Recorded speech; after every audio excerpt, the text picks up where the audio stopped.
Seorang gadis muda berusia 25 tahun. Tidak mendengar saran dari teman, datang ke pedesaan. Menjadi pengasuh, pria tua yang lumpuh.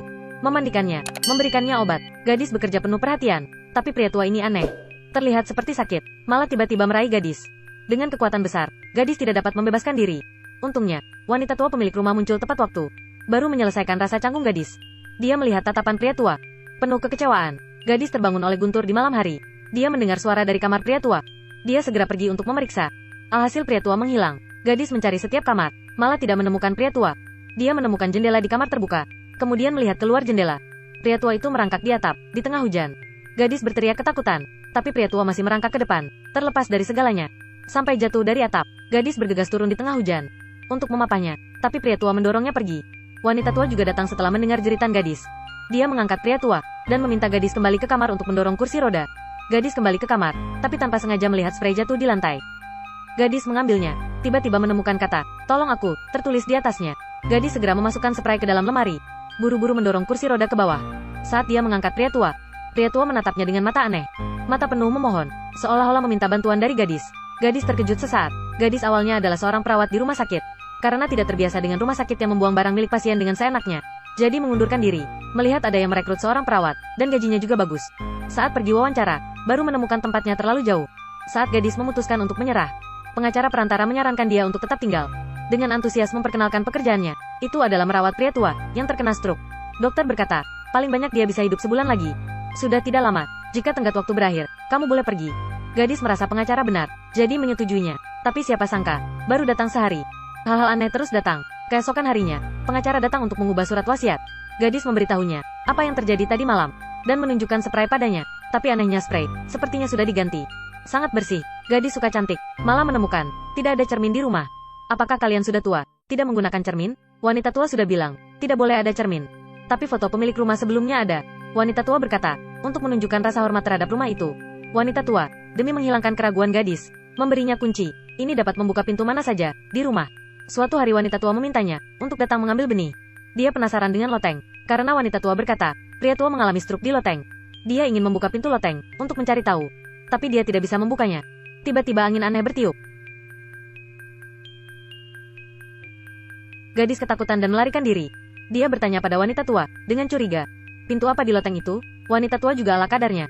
Dia tidak tahu, karena dia juga belum pernah masuk. Hal ini membuat gadis semakin penasaran. Untuk menemukan kebenaran, gadis menemukan kesempatan untuk kembali ke loteng. Dia dengan hati-hati mengeluarkan benda asing dari kunci. Membuka pintu dengan kunci. Bau menyengat tercium. Yang mengerikan adalah, ada banyak cermin yang tersembunyi di sini. Semua ditutup dengan kain tebal. Ada banyak hal aneh yang dipajang di ruangan itu. Juga ada buku merah berdebu. Di dalam, ada foto grup keluarga, pemilik rumah sebelumnya. Salah satunya adalah pria dan wanita kulit hitam. Dan dua anak, juga ada pola mantranya. Juga ada cincin ular berkepala 3. Di dalam keranjang ada setumpuk piringan hitam. Salah satunya dibuat pada tahun 1920. Ada kata pengorbanan di atasnya. Gadis mencurinya untuk didengar di rumah. Saat ini wanita tua tiba-tiba datang. Gadis ketakutan segera melarikan diri. Gadis pulang ke rumah, dan diam-diam mendengarkan. Sahabat memberitahunya itu adalah sihir. Percaya atau tidak, setelah mengetahui hal ini, gadis merasa lega. Ternyata begitu. Wanita tua sedikit bertele-tele, bertanya pada gadis soal ini itu. Bertanya soal keluarganya. Bertanya apakah dirinya punya tato. Sangat aneh. Gadis memberitahunya, dia hanya sendirian. Dia juga tidak suka tato. Mendengar ini, wanita tua sepertinya lega. Hari itu, pengacara datang. Gadis mengobrol dengannya soal pria tua. Wanita tua terlihat sangat cemburu dan berkata, apakah kalian berhubungan dengan baik? Membuat gadis terdiam, melihat paku di dinding, yang awalnya digunakan untuk menggantung cermin. Gadis mengingat begitu banyak hal aneh. Apa hubungannya dengan cermin? Dia memutuskan untuk mencobanya dengan cermin. Villa besar tidak memiliki cermin. Gadis memutuskan untuk mencoba memasangnya. Pagi selanjutnya, wanita tua masuk ke kamar. Melihat cermin yang bersinar ini, langsung ketakutan setengah mati. Gadis belum bangun. Dibangunkan olehnya wanita tua dengan marah. Gadis melihatnya begitu bersemangat, jadi terbuka dengannya. Berkata, dirinya pergi ke loteng. Menemukan banyak hal aneh. Jika kamu tidak menjelaskannya padaku, aku akan berhenti. Tidak ada cara. Wanita tua membakar rokok. Berbicara tentang masa lalu, 90 tahun yang lalu, yang tinggal di sini. Sepasang bankir berhati hitam. Kedua anak mereka, pasangan orang berkulit hitam di foto. Dari luar seperti pelayan mereka. Tapi pasangan kulit hitam ini, mahir dalam semua jenis sihir. Pasangan ini tinggal di loteng. Bankir ini, memperlakukan mereka dengan buruk. Jadi mereka menyimpan dendam. Suatu hari, bankir mengadakan makan malam di rumah. Namun saat acara akan segera berakhir, bankir menemukan dua anaknya, sedang di loteng, melakukan ritual sihir jahat. Dalang di balik ini, adalah pasangan kulit hitam ini. Jadi bankir menggantung mereka di pohon. Membakar mereka hidup-hidup. Tapi tidak lama kemudian, Bisnis keluarga bankir ini bangkrut. Setelah dia membunuh istrinya secara brutal, juga menembak dirinya sendiri. Anak-anak mereka tinggal di sini sampai tahun 1962. Karena di cermin, bisa melihat jiwa pasangan kulit hitam itu. Jadi melepas semua cermin, disembunyikan di loteng. Gadis ragu ketika dia mendengar cerita-cerita ini. Untuk memverifikasi pernyataan wanita tua, dia mengarahkan cermin ke pria tua itu. Melihat semua ini, dia curiga. Pria tua bukan terkena stroke, mungkin terkena sihir. Dia kembali ke kota untuk membeli alat sihir. Dia ingin menguji pria tua. Menguji apakah pria tua terkena sihir. Malam hari, gadis datang ke tempat tidur pria tua. Menguji pria tua, dia melantunkan mantra, sambil membelai kepala pria tua. Tidak menyangka, pria tua menangis. Gadis tidak tahu, apakah perapalan mantra yang berhasil, atau psikologis pria tua. Pria tua, secara ajaib berbicara. Tolong aku. Dia ingin gadis membawanya pergi. Tapi dia tidak punya waktu untuk mengatakan apa-apa lagi. Wanita tua, tiba-tiba masuk dan mengusir gadis. Gadis mengalami mimpi buruk di malam hari. Mimpi tentang sihir dan pasangan kulit hitam itu. Juga bermimpi, mulutnya dijahit. Apakah benar ada sihir? Dia terbangun dari mimpinya. Tiba-tiba menemukan seseorang datang ke kamarnya. Dia mengejar. Wanita tua malah bersembunyi dengan aneh di sudut. Gadis mengambil bukti dengan kamera. Meminta bantuan pengacara. Pengacara tidak percaya pada hal-hal gila ini. Merasa gadis aneh. Gadis menemukan perawat sebelumnya lagi. Dia mengatakan hal yang sama, seperti wanita tua. Tetapi dia yakin, pria tua telah disihir. Juga merasa istrinya yang melakukannya. Wanita tua yang aneh itu. Gadis diam-diam memutuskan untuk mengeluarkan pria tua. Dia dan pengacara pergi ke rumah seseorang. Melihat bubuk bata merah ditaburkan di depan pintu. Pemiliknya berkata, digunakan untuk mencegah roh jahat memasuki rumah. Dia juga seorang penyihir. Wanita juga memberitahunya, musik yang dia dapatkan dari lantai atas sebenarnya adalah mantra ritual pengorbanan. Ilmu sihir ini bisa merenggut nyawa orang lain dan mentransfernya ke diri sendiri. Sangat jahat. Jika begitu, gadis semakin yakin, wanita tua adalah pelaku yang menyakiti pria tua. Dia memohon pada pengacara untuk menyerahkan wanita tua ke polisi.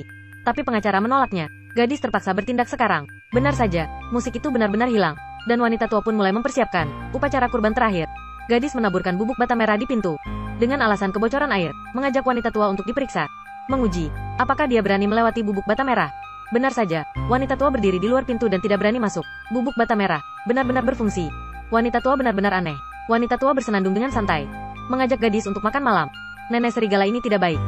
Wanita tua ini terlihat baik, tapi dia membuat pasangan yang dia cintai belasan tahun menjadi lumpuh. Gadis ingin menyelamatkan pria tua dari sarang serigala. Wanita tua malah memberinya perjamuan besar. Tapi gadis sudah melihatnya. Dia diam-diam menyuntikkan obat ke gula wanita tua. Dia tahu kebiasaan wanita tua. Tapi wanita tua juga waspada.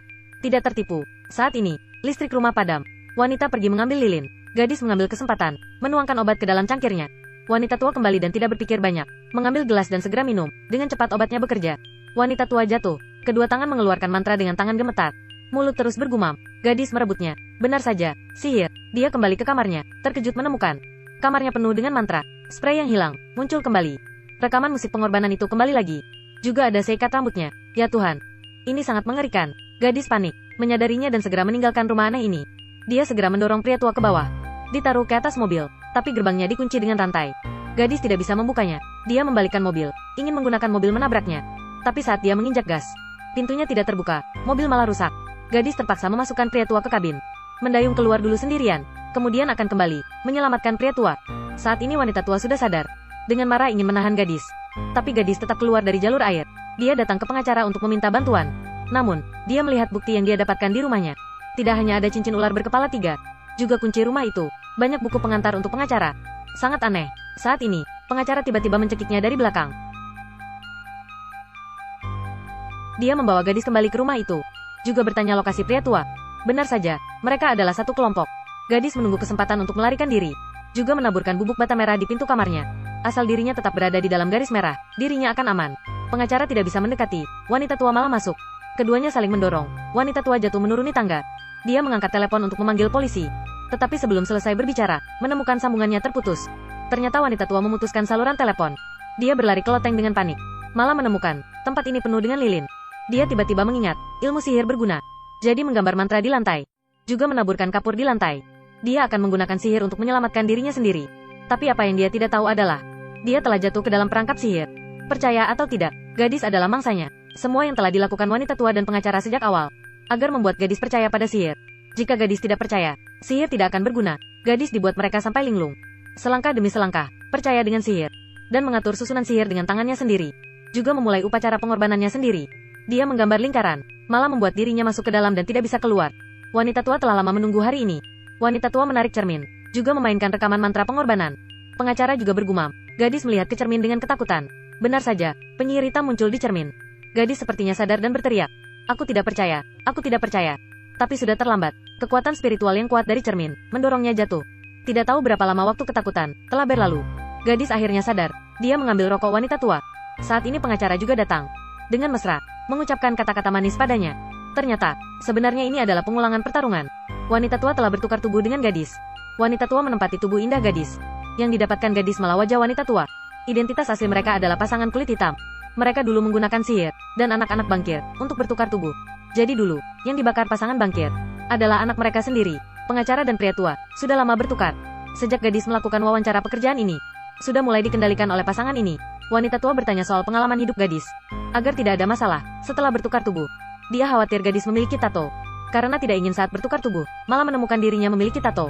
Di bawah rencana pasangan yang cermat, gadis jatuh ke dalam perangkap, selangkah demi selangkah. Pada akhirnya, wanita tua mendapatkan penampilan mudanya. Pria tua meraih tangan gadis. Karena ingin memberitahu gadis rahasia di sini. Pria tua meneteskan air mata, karena melihat gadis yang percaya pada ilmu sihir. Jadi sudah mengetahui nasib tragis gadis. Tapi dia tidak berdaya, hanya bisa menangis. Pria tua bereaksi keras saat melihat cermin. Karena dia tidak bisa menerima kenyataan. Dia awalnya adalah seorang pemuda tampan. Tiba-tiba berubah menjadi orang tua yang sekarat. Polisi tiba, sahabat gadis juga tiba. Tapi wanita tua menipu semua orang dengan identitas gadis. Membawa gadis dan pria tua yang terkena stroke ke rumah sakit. Di ambulans, kedua orang malang ini saling memandang. Sangat menyesal, tapi sudah terlambat. Kita merasa kasihan pada mereka. Faktanya, kita masing-masing juga akan membuat kesalahan ini.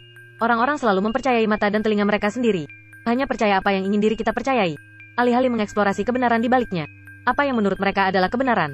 Hanya saja, sebuah kebenaran yang memenuhi harapan mereka. Gadis yang terjebak dalam perangkap. Saat dia belum melihat kebenarannya. Wanita tua dan pengacara adalah suami istri yang menyakitinya. Jangan lengah, tetap waspada setiap saat, terhadap apa yang kamu dengar dan lihat. Banyak bertanya pada diri sendiri, mengapa? Mungkin akan melihat kebenaran yang sangat berbeda.